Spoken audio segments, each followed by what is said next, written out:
So what is discord at one level of your being is harmony at another level.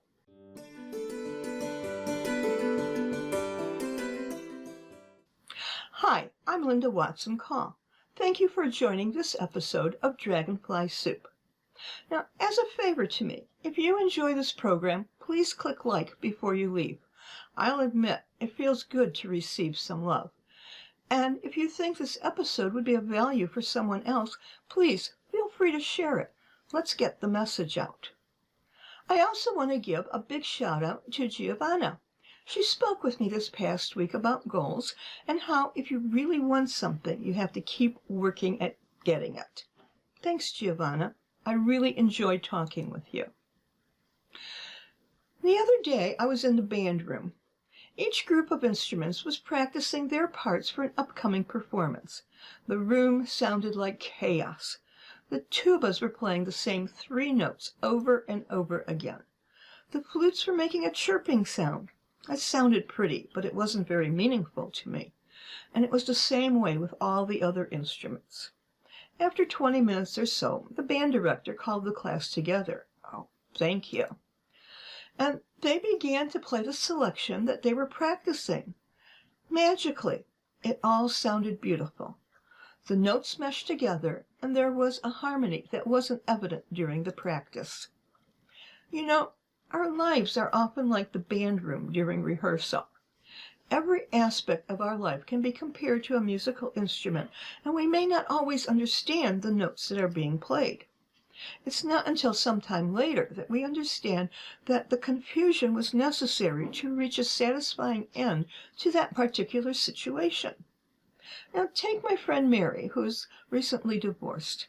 She's doing okay now, but for the past 2 years, her life was miserable. She has 3 young children who are constantly crying. They just couldn't understand why their father wasn't coming home anymore. Mary was also stressed because she wasn't sure if she and her children would have a decent place to live after it was all over. Every time the lawyer called, it seemed the house was always up in the air. Yes, she would get it. No, she wouldn't get it. The house would be sold and the money split, and the house wouldn't be sold. Complete turmoil. Mary also worked, but she wasn't sure if she was earning enough to support herself and the children after the divorce went through. Well, the house ended up being sold with the money split between her and her ex. And as she started looking for a new home, a friend told her about one that was not only affordable, but in a great school district.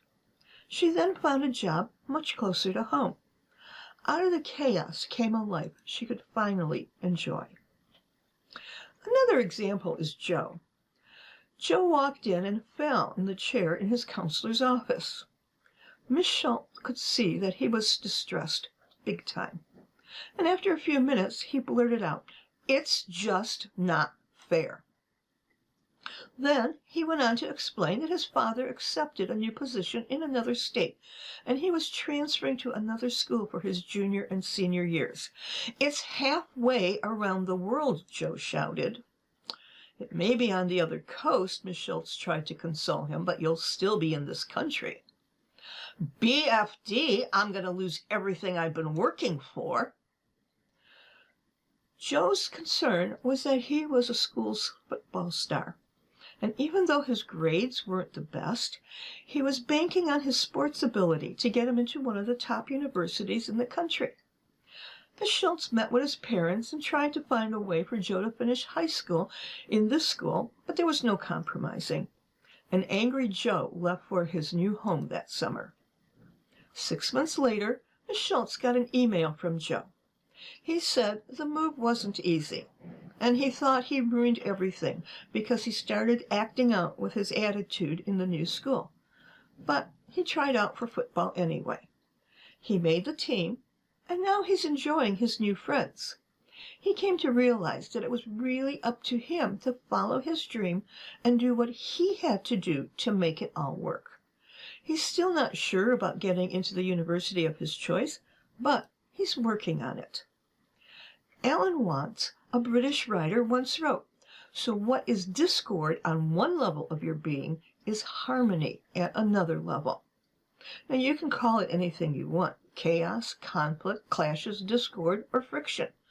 But in the long run, if you let it play out, work at your goals, follow your dreams and your plans, and stay true to your ideals, things do work out.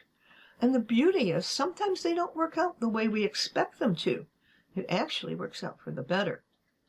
Think about it. Was there a time in your life when you thought everything was all over and you almost gave up? What happened? Did it turn out okay in the end? Share in the comments below or in a private message what happened and how it turned out. And just a reminder, our February journal is still available to you at no cost, but this is the last night. Tomorrow it goes up to $5. The link is below.